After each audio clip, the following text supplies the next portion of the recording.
You hit the road? Yeah, I'll be here for a little while, I think. Hang At out. least in the stadium. There you go. He'll be around if you want to see him. Those of you that are here, he's been signing autographs the whole time, doing his deal for Team Green Kawasaki.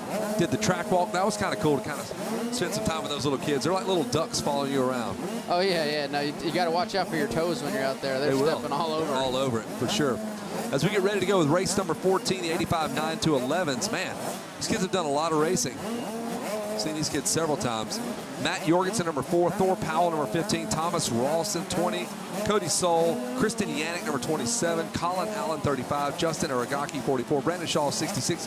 Casey Cochran, going to be 66. Brody Ferris, 84. Jordan Renfro, 107. Ryder DiFrancesco out there. He's one of your guys. As the gate is about to drop.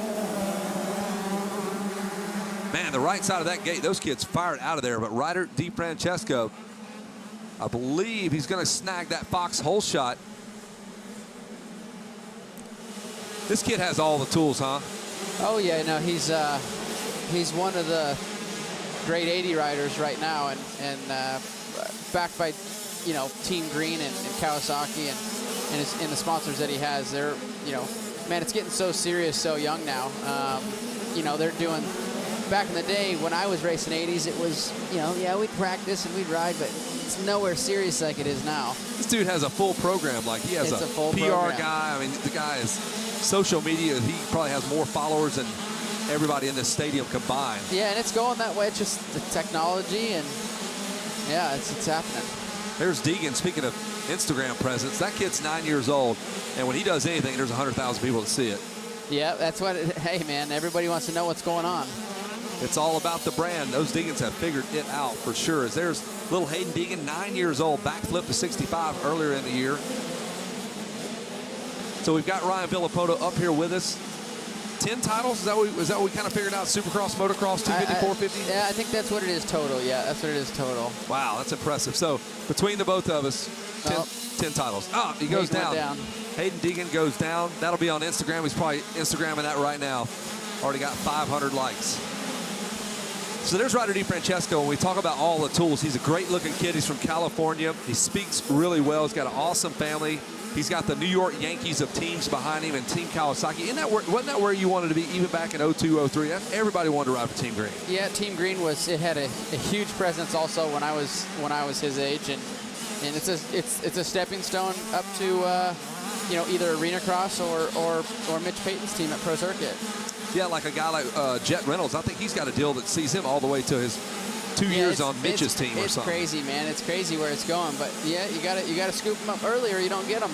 And it's no different than baseball. My kids play baseball competitively, and it's like they're scouting 7th graders, 6th graders.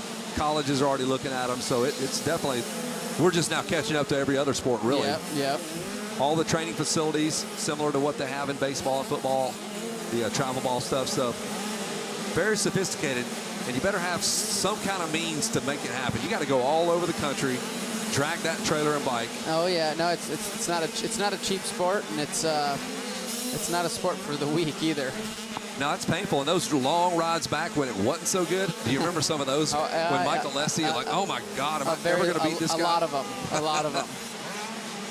Hey, I always use that story though about you and Michael Lessie, like how the tides change when you guys both turn pro. So all the people, and I'm not taking away the importance of Loretta Lynn's, but it's not the end-all, be-all. You've got one title. McGrath has one. Dungy has one. That doesn't mean it doesn't forecast your future. It does not forecast your future at all. It's a big race, and you know, and to be honest, I think it really meant a lot, maybe more back in the day where you had to do good at Loretta Lynn's, or you weren't, or it was going to be harder to get a ride.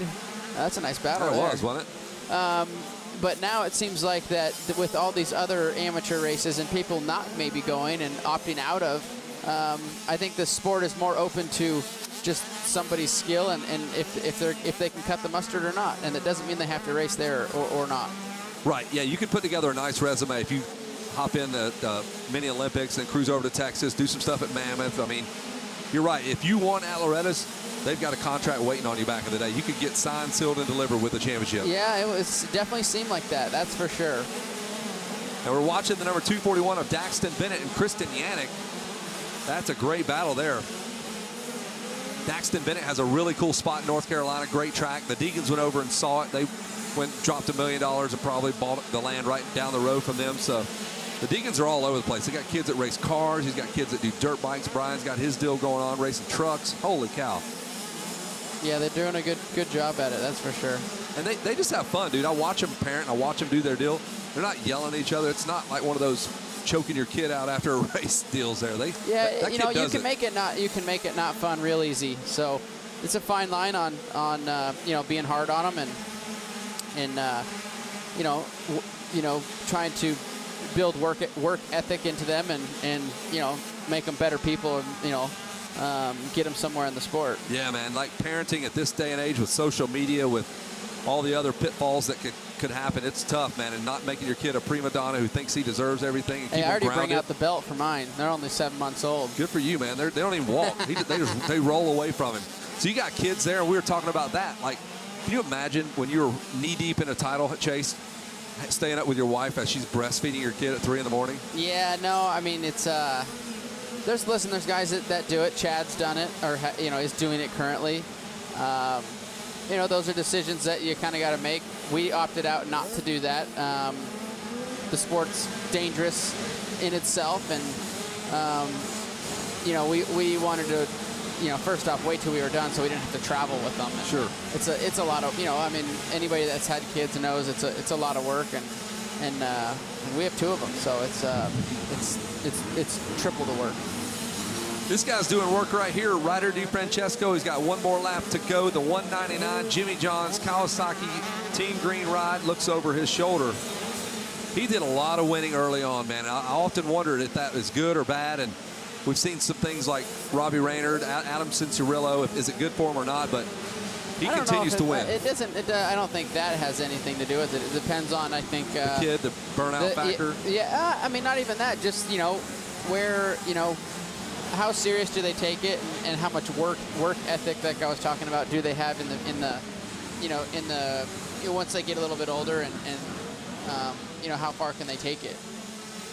Well, he is going to take it all the way to the podium. There's his mom. There's his dad. There's IQ, his full-time mechanic. Chance Hymas will finish up second. And it is a Team Green affair down there. Lots of Kawasaki's, lots of green motorcycles out there. There's Dave from Scott fixing it up. The California kid makes it look a lot easier than it is. High five from Rob, from Fox. And here's your race recap. It all starts right here with the start, right? Always in the start, and it's more crucial now that these guys are racing inside a little stadium and the track's tighter. And Chance Hymas gave chase, but Ryder D was just too tough. There's a look at little Hayden Deegan. Those little flat turns, you would think, how they follow? Those are tricky. And especially you see the rut that's in there. That rut's probably 10 inches deep, and yeah, those little guys got to get in there and you know, make it happen. And Deegan still makes it happen. That kid is a feisty little guy right there. He's probably angry and yelling and screaming, but just, you don't even have to tell him anything after race. He goes, I know I did bad. Whatever. That's good. That's good. He wants to win. That's how they finished up. DiFrancesco, Hymas, and Yannick. That's your podium. Bennett and Deegan round out your top 5 as we get ready to send it down to Randy Ward, who's going to have Ryder DiFrancesco ready to rock and roll. Randy, what do you got going on down at the podium, my man? Hey, thanks, Kelly. We're actually going, or Kevin, we're going to hand it over to Lance for our Fox Hole Shot. Ryder, on behalf of Fox Racing, I'd like to present this Hole Shot Award to you. I mean, you really had the KX85 just pinned to the ground, didn't you? Yeah, I got off to a great start. Dunlop tires working up good. Knew how to get out in the lead just to win the championship and just rode my race. Good job. All right, so now we'll get the big hardware, the hole shot, and the win. What was your biggest challenge? You told him you needed to get out to the front. You did that. After that, what was the biggest thing to hold the lead? Just really ride my race. Just stay smart, get through lappers, and just get to the win. Were you concerned at all of the guys behind you?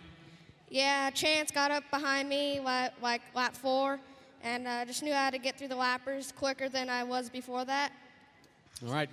Got off to the win. You certainly did. Congratulations. First place, Ryder DiFrancesco. Let's turn now second. The 832 Chance. He said you got up close to him. He knew you were there. Was that part of your goal, to just kind of put some pressure on once he had the hole shot? Yeah. I got off to a pretty good start, but he got to the first corner behind me, or in front of me. I knew if I'm gonna try my hardest, but it's really hard to pass out here. And so I just put my head down and tried to catch up to him. We got through the lappers, he got held up a little bit, but I got through him a little quicker, but then he opened the gap a little bit. But I was just excited to just get on the box from my first moto.